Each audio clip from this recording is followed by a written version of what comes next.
there, it's great to have you join us at this hour. Welcome to African News 24 TV, where we give you updates on news and events happening around the world. I am Christiana Chikeze. Let's get into the beginning with the headline. Presidency makes a U-turn, says Clemency list still under review.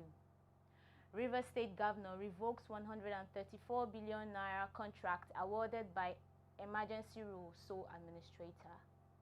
ASUU asks for increased funding to achieve improved education and increase global ranking. Let's get to the meat of the report. Since its commencement, the President's clemency list has not stopped to generate reaction, and now the list is slated for review. The Attorney General of the Federation and Minister of Justice, Fagbemi, says the list of people recommended is still being reviewed and not yet finalized. Fagbemi was speaking in a statement shared on X by the presidential spokesperson Bayo Onanuga. According to the Attorney General, no inmate approved for clemency under the recent prerogative of mercy exercise has been released. He explained that the process is currently at its final administrative stage, which involves verifying that all names and recommendations meet legal and procedural requirements before any release order is issued. Improved funding is one of the essential requirements to achieve improved education standard in Nigeria. This is according to the Academic Staff Union of Universities while addressing the National Assembly. ASUU says proper investment in education is the sure plug to ending the frequent industrial actions in the country's ivory tower. The leadership of the union, while addressing the Senate Committee on Tertiary Institutions and TET Funds, says improved education will also improve the country's university global rankings. ASUU President Professor Chris Piwuna says the ongoing industrial action is to call the federal government to respect its agreement with the union. Still on education, students of Reverend Father Moses Oshio Adasu University, Makurdi, formerly BENUE State University, have expressed concern over the ongoing 2-week warning strike declared by the Academic Staff Union of Universities, ASUU.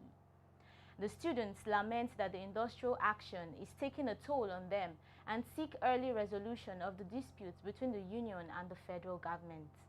We have more in this report.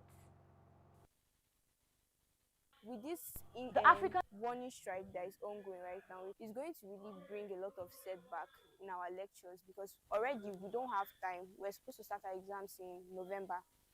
So now they've already taken out 2 weeks. So these 2 weeks, we cannot, no matter how they try to rush things, we're not going to get these 2 weeks back. It has already gone. For the ASUU and for the government, I pray the government look into the matter as fast as possible. How I wish the federal government should do the needful as we continue, because that will bring a kind of academic setback of which it will affect the students. The African Center for Leadership, Strategy and Development has called on Nigerian men to take active roles in the fight against gender-based violence and discrimination. The organization says achieving equality and justice will remain impossible without the meaningful participation of men. Our correspondent reports that the call was made during the launch of a digital learning platform in Abuja. Human rights leader Maxwell Opara has Leadership Strategy and Development has unveiled its Male Feminist Network digital learning platform, an initiative aimed at training and mobilizing men to actively support the campaign against gender-based violence and inequality. The platform was unveiled during a ceremony in Abuja. The center said the platform is designed to promote feminist values, challenge strict norms, and encourage men to be allies in advancing justice and inclusion. The Male Feminist Network was conceived as a bold and transformative initiative to challenge patriarchal norms and mobilize men as allies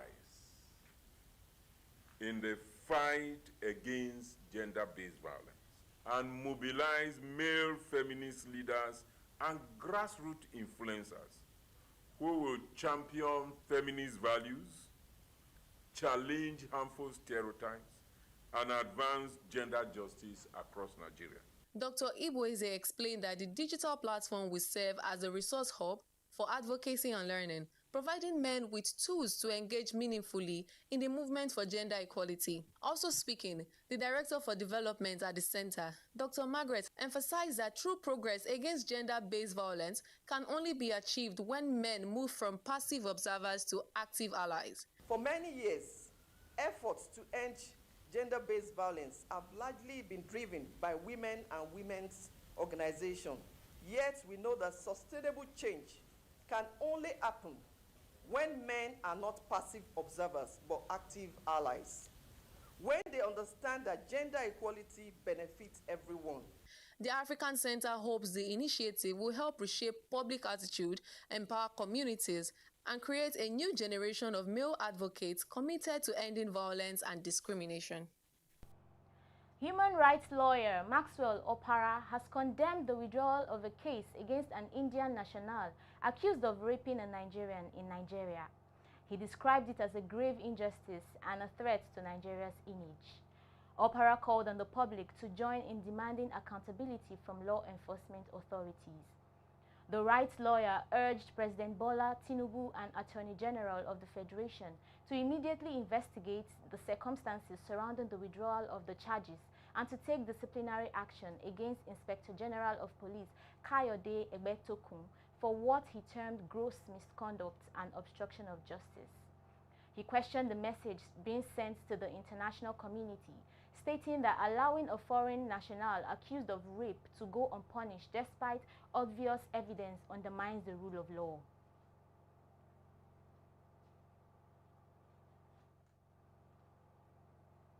The Rivers State government has cancelled one of the contracts awarded by the erstwhile sole administrator of the state, Vice Admiral Ibok Ete Ekwe Ibas. The government cancelled the 134 billion naira secretariat contract awarded to China's Civil Engineering Construction Corporation.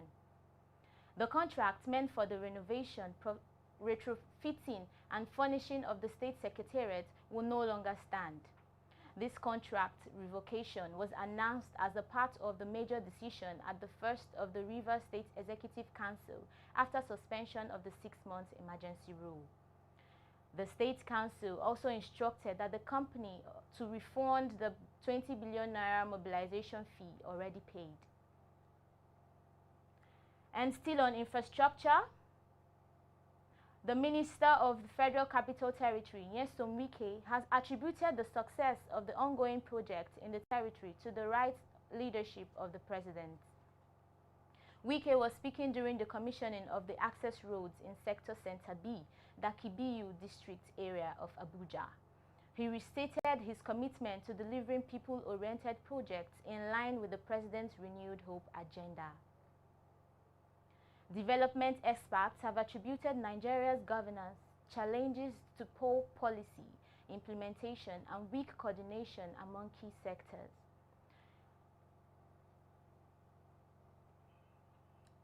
Rather than a lack of well-crafted policy. They say achieving good governance will require political will, credible data, and stronger media participation in development process. Our correspondent reports that experts spoke at a policy dialogue on governance and sustainable development held in Abuja. Let's go on a break now, and when we return, we'll tell you what Nigeria's inflation outlook is. That's on Business News. Join us again.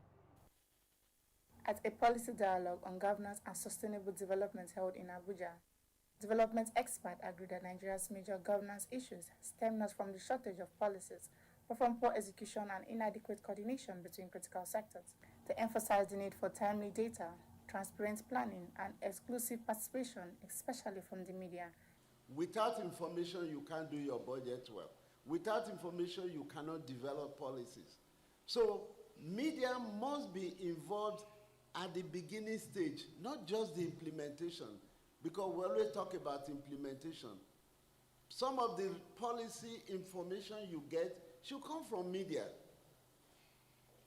You should be the one developing it. Also speaking, the Executive Director, Healthcare Advancement, Policy and Innovation, Joshua Ikechukwu, decried what he described as a long-standing neglect for Nigeria's healthcare system, despite its importance for citizens' welfare. But what we find in our country is that healthcare is the least paid attention to in the area of policy. But it's one area that I would say it's the only area that relates to every single person. In the same vein, the Executive Director of RID, Alex James, called for greater media empowerment, saying journalists must be positioned as a driver of reform and a watchdog to transparency in governance. Journalism, the call is deeper than what we have today.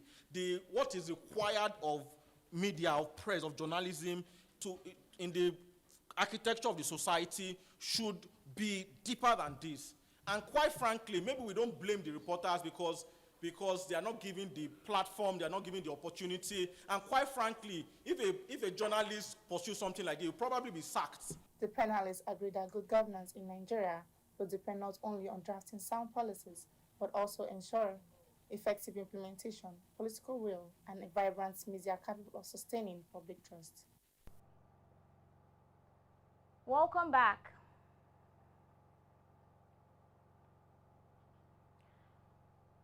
Now on business news. Nigeria's inflation outlook appears to be improving slightly, offering a glimmer of hope for businesses and consumers after months of relentless price hikes. Latest markets data and analysts' projection suggests that headline inflation may be easing, largely driven by declined food prices and a stronger than expected harvest season. This shift is fueling speculations that the Central Bank of Nigeria could begin consideration a more accommodative monetary stance in the coming months.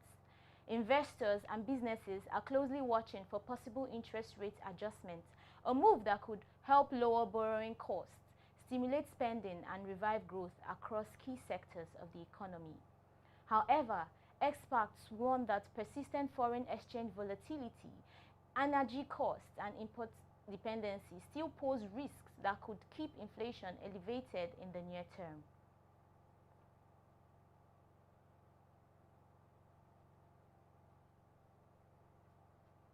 And the International Monetary Fund has warned that Nigeria's growing dependence on oil revenue and rising domestic debt levels could expose the country to significant financial and economic risks. In its latest advisory, the IMF noted that while recent reforms have improved fiscal discipline, Nigeria remains highly vulnerable to global oil price fluctuations and limited non-oil revenue generation.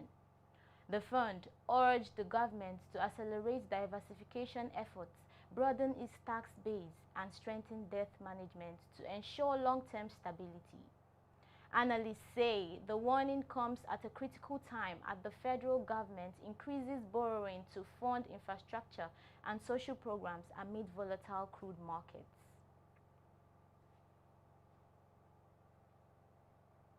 Let's head out of Nigeria. The southern African country, Madagascar, is now under a new leadership. This is after the erstwhile president, Andre Rajoelina, fled the country and was later impeached by the National Assembly. The twist to that development is that the new president is a soldier and then sworn in without an election. The new president is sworn in after a military takeover after weeks of youth-led protests on the Indian Ocean nation. The well-attended event took place at the Constitutional Court in the capital, Antananarivo. Another twist is that the Constitutional Court President Florent Rakoto-Ariso says what happened in the country is not a coup and that the constitution has not been violated.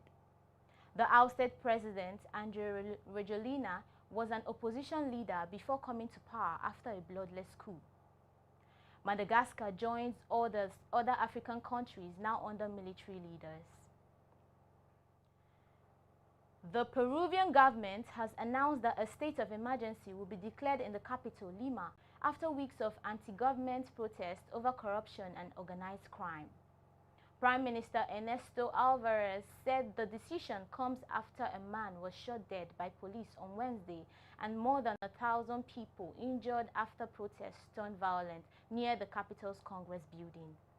The unrest comes just a week after lawmakers removed former President Dino Boluarte from office accusing her of moral incapacity and failing to control the growing violence. She was also accused of deepening the already fragile political condition and leaving citizens frustrated and fearful.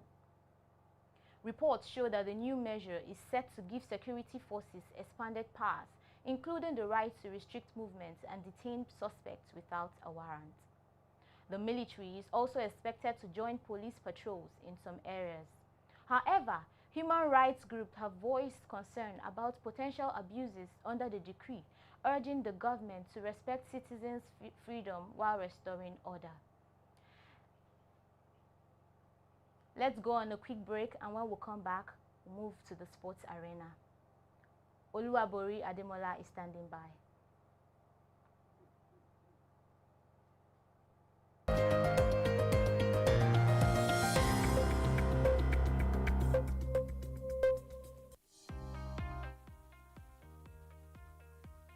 Africa faces a major challenge of dominance as leaders refuse to step down and hold on to power despite time and age failing them. Here are top 10 African leaders who have refused to give up leadership positions despite various challenges. 1. Teodoro Obiang of Equatorial Guinea. He gained power in 1979 and is still in power as the president of Equatorial Guinea till date, making him Africa's longest-serving president. 2. Paul Biya of Cameroon. He gained power in 1982 as the president and at the age of 92 has reportedly declared interest to run for another term during Cameroon's next presidential poll. 3. Yoweri Museveni of Uganda. He gained power in 1986 after seizing a true rebellion and has served as the 9th and current president of Uganda since then. 4. Denis Sassou of the Republic of Congo. He gained power in 1997 and before then has served as the president between 1979 to 1992. He passed the new constitution in 2015, which enabled him to stand for another term in 2016 and 2021 presidential elections with a majority in the first round. 5. Paul Kagame of Rwanda, a politician and former military officer. He gained power in 2000 after leading the Rwanda Patriotic Front. 6. Isaiah Afwerki of Eritrea is a politician and leader who gained power since independence in 1993 as the president of Eritrea and the former chairman of the People's Front for Democracy and Justice since 1994. 7. Ismail Omar of Djibouti. He gained power in 1999 as the president, making him the head of state and head of government of the Djibouti and the commander-in-chief of the Djibouti Armed Forces. He's been there up to date. 8. Faure Asingbe of Togo. He gained power in 2005 after his father's 38-year rule and is no longer in power as of May 3, 2025, after he was succeeded by Jean Lucien as the first president of the Council of Ministers, while the role of president became ceremonial. 9. Alassane Ouattara of Ivory Coast. He gained power as the president since 2010 with controversial re-election bids, but he remains the president of Côte d'Ivoire till date. 10. Ali Bongo of Gabon. He is a politician and dictator. He was the 3rd president of Gabon from 2009 until he was deposed in a coup in 2023. He ruled for 14 years after succeeding his father's 42-year reign.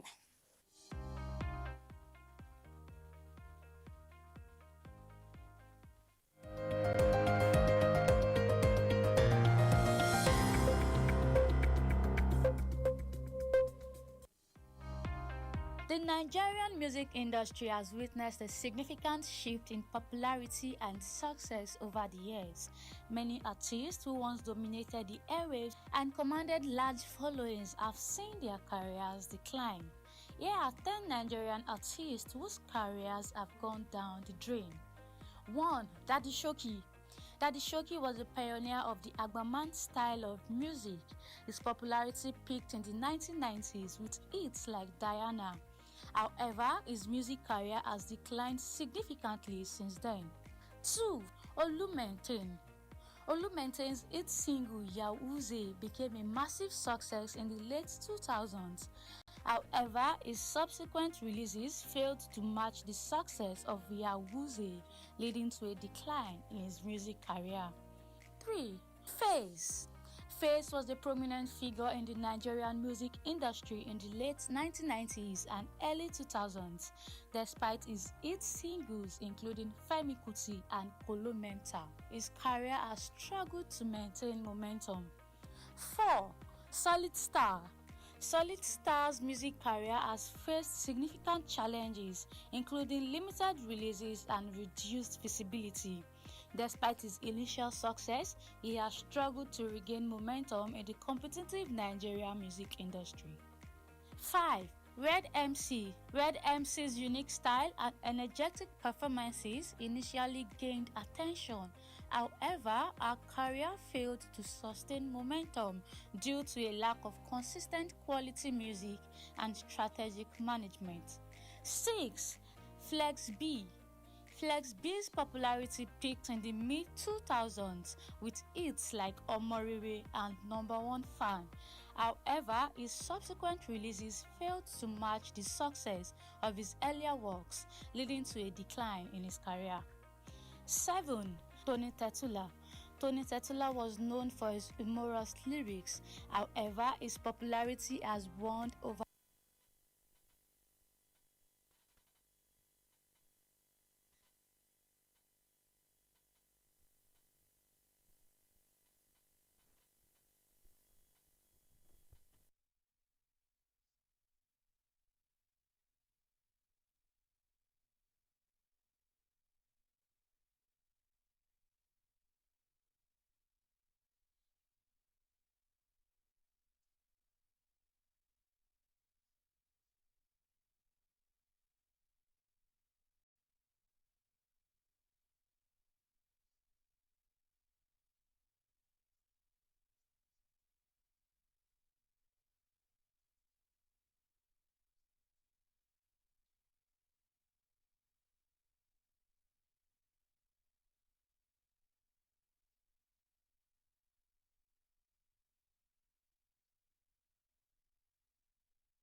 in drive or Uber and you see this man run for your life. Immediately I entered this man's car, there was something hanging in front of his mirror. It looked so fetish and... But this same man picked me up, May 3rd, and he did the same thing. Oh, chef boat, chef Uber, chef in drive. I'm getting scared because like, oh my God, what if he's the one? You guys, please be careful. This is the man who goes around in boats, in drive and Uber, allegedly robbing women of their belongings, raping ladies in his ride, and pretending to offer safe transport while carrying knives, scissors, guns, and other weapons in his car. This guy has pepper spray, he has gun, he has sharp weapons, whatever. For months, young women have cried out, sharing stories of their painful encounters with this predator.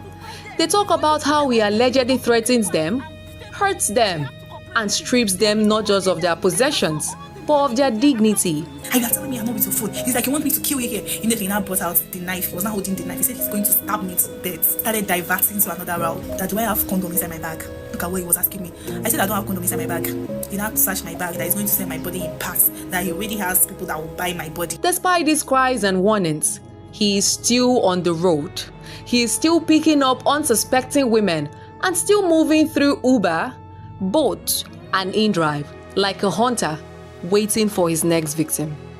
And the most heartbreaking question remains, why is a man like this still allowed to drive?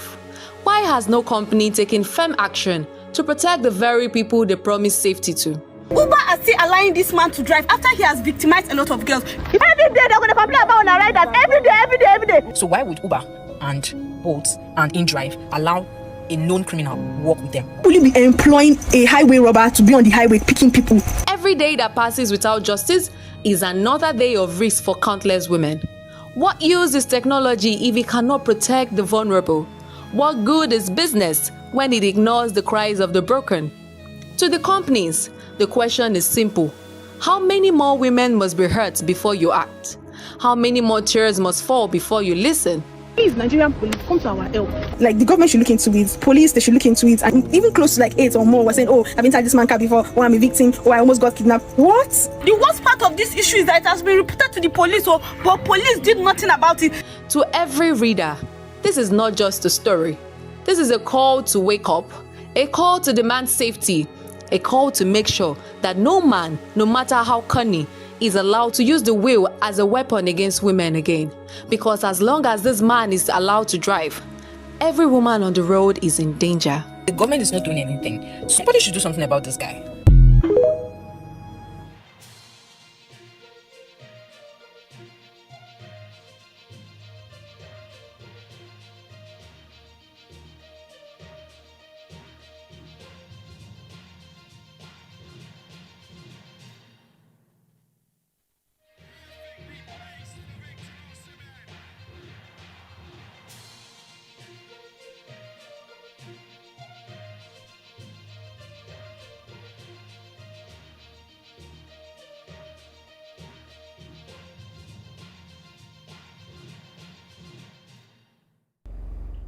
We apologize for that technical hitch.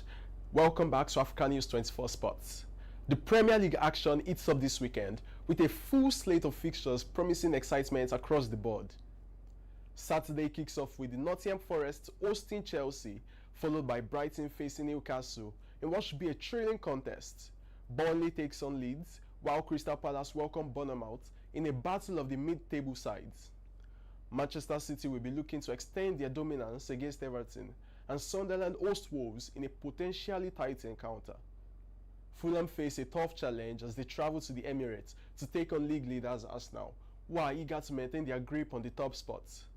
Moving on to Sunday, Tottenham host Aston Villa in an important clash as both teams seek valuable points.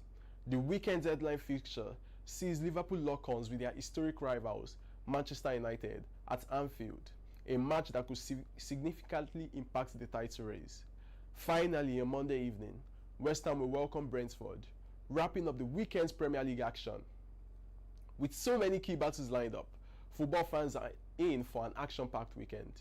Stay tuned for all the results and highlights. And in Nigeria, the Cross River State Governor, Basi Otu, has honored Miracle Usani, a member of Nigeria's Super Falcons squad that recently won the 2025 Women's Africa Cup of Nations. At a reception in Calabar, the governor announced the reward of 50 million naira, a plot of land, and appointed Useni as the state sports ambassador. He praised her for her outstanding performance and for inspiring young girls across the state. Describing sports as a key tool for youth development, Governor Otu reaffirmed his administration commitment to rebuilding the state sports sector. Useni, who plays for Edo Queens FC, shared her journey, recalling the challenges she faced growing up playing football with boys due to a lack of female teams. She dedicated her achievements to God, her parents, and the people of Cross River State. And that is all for now on Sports News.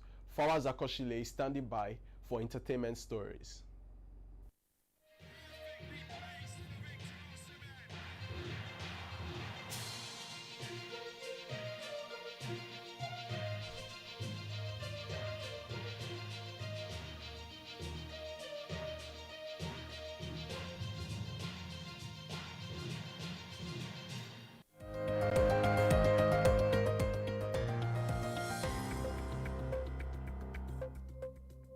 Thank you, Lydia. Officials against the United States government are doing charity at DAKIBIYU. Martin said assaulted Muslims under the foundation. A registered model organization provides financial aid in a viral circulating media. Actress appears with people and allegedly smell, also showing vehicles, state government and Academy interrupted.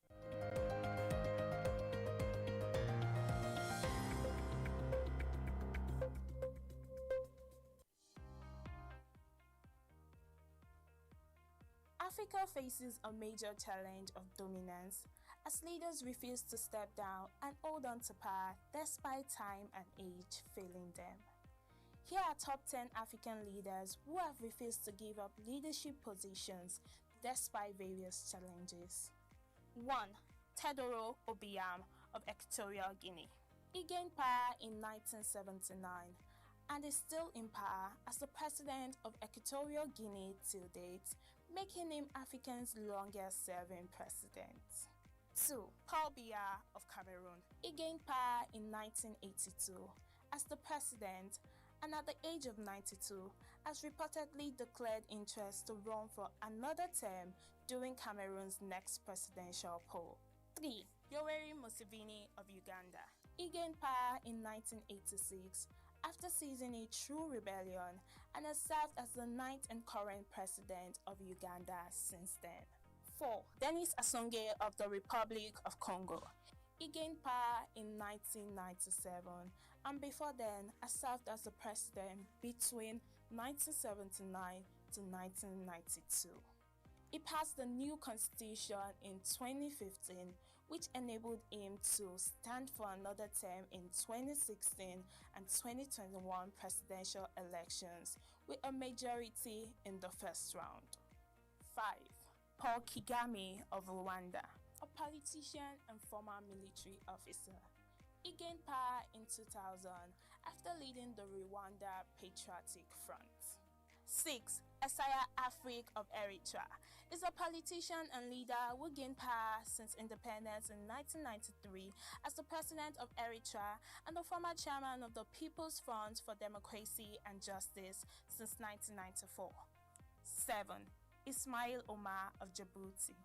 He gained power in 1999 as the president, making him the head of state and head of government of the Djibouti and the commander-in-chief of the Djibouti Armed Forces. He's been there up to date. 8. Faure Asingbe of Togo. He gained power in 2005 after his father's 38-year rule and is no longer in power as of May 3, 2025, after he was succeeded by Jane Lucian as the first president of the Council of Ministers, while the role of president became ceremonial. 9. Alassane Ouattara of Ivory Coast. He gained power as the president since 2010 with controversial re-election bids, but he remains the president of Côte d'Ivoire till date. 10. Ali Bongo of Gabon. He is a politician and dictator.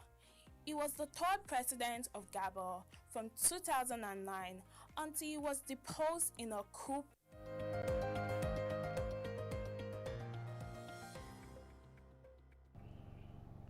And that's the much we can take at this time. Please follow us for more news and updates, and then on all our social media platforms. I am Christiana Chikeze. It's bye for now.